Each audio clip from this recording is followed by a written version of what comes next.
اهو ده سؤال حلو جدا. ايه الفرق ما بين اللوس باودر والكومباكت باودر؟ انهي فيهم بيثبت الميك اب احسن؟ انهي مناسب اكتر للبشره الدهنيه زي بشرتك كده؟ بصوا، مبدئيا لو في حد مش عارف الفرق ما بين الاتنين، اللوس باودر دي اللي هي البودره الحره السايبه، والكومباكت باودر اللي بتكون مضغوطه جوه العلبه.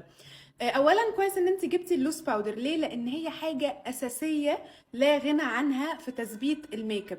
انت دلوقتي حطيتي حاجات كريميه على بشرتك، ايشي بقى فاونديشن، كونسيلر، كونتور كريمي، بلاشر كريمي، كل الكلام ده احنا محتاجين نثبته كويس جوه البشره، لان البشره بتمتصه، فمحتاجه حاجه تتغلغل ولا تتوغل، يعني حاجه كده ايه، تتعمق وتدخل تندمج معاها وتثبتها كويس. اللي بيقوم لي بالدور ده هي اللوس باودر، لان هي عشان بطبيعتها سايبه، فبتيجي تحطيها على البشره بتندمج بقى، يعني فاهمه، بتدخل وبيمسكوا كده في بعض، فتبدا تغير لي الملمس بقى والطبيعه بتاعت البشره. بدل ما هي خلاص كريمي بقى وسايحه وبتتحرك، لا، نشفت وسبتت، الحاجات اللي بتلمع راحت، خلاص البشره بقت مات وثبتت لي الكلام ده كويس. اللوس باودر ملهاش تغطية، يعني مش هتعليلك من كفرج اي حاجة في وشك.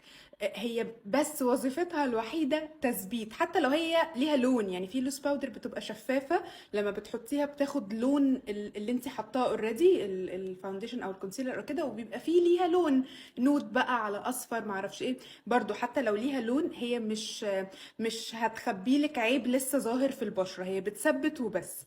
البشره الدهنيه حلو اللوس باودر ليها برضو. ليه؟ لان انت دلوقتي ثبتي البشره كلها زي ما اتفقنا بطبقه بسيطه جدا، اخدتيها وخففتي على السفنجه اللي بتستخدميها كده ودفتيها، وبداتي تضغطي وثبتي ايه بشرتك كويس. في بقى مناطق دهنيه، لان احنا بشرتنا دهنيه والمناطق دي بتفرز دهون بزياده، تقدري تعملي فيها بيكنج.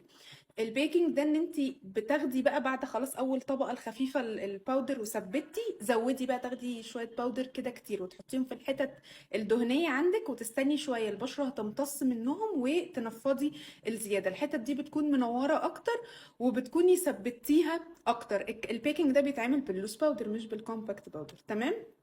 كده تقريبا كل حاجة عن اللوس باودر عرفتيها. ايه بقى الكومباكت باودر وايه وظيفتها؟ دي بقى ليها لون وليها تغطية. يعني انا دلوقتي حطيت الحاجات الكريمية وثبت باللوس باودر، ولقيت ان في حاجة لسه باينة، في عيب لسه في بشرتي باين، انا عايزة اداريه بحاجة. هينفع بقى احط فاونديشن او كونسيلر تاني فوق الباودر اللي انا ثبته؟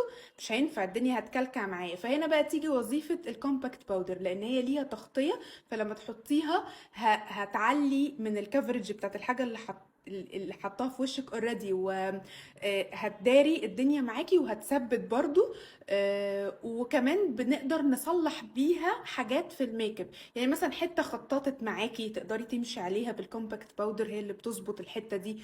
مثلا الماسكارا خبطت كده في اي حاجه، انا استنيتها تنشف ومسحتها بالقطنه وعايزه اظبط مكانها، بتمشي عليها برضو بالكومباكت باودر. فهي بتثبت برضو. البشرة الدهنية مهم بالنسبة لها برضو الكومباكت باودر كحاجة اكسترا، ان هي بتثبت الدنيا معاكي اكتر لو اليوم طويل او في فرح او كده.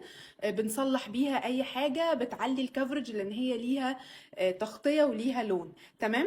اه، ونسيت الفت نظرك لحاجه برضو في الكومباكت باودر، بما انها ليها لون فده هيساعدك انك تظبطي درجه الفاونديشن او الكونسيلر، تصلحيها لو هي درجتها مش ظابطه على بشرتك. الكومباكت باودر تقدر تصلح لك ده، تنوري حتت، تظبطي درجه كده يعني.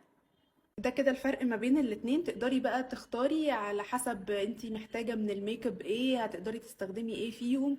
فانجوي. باي.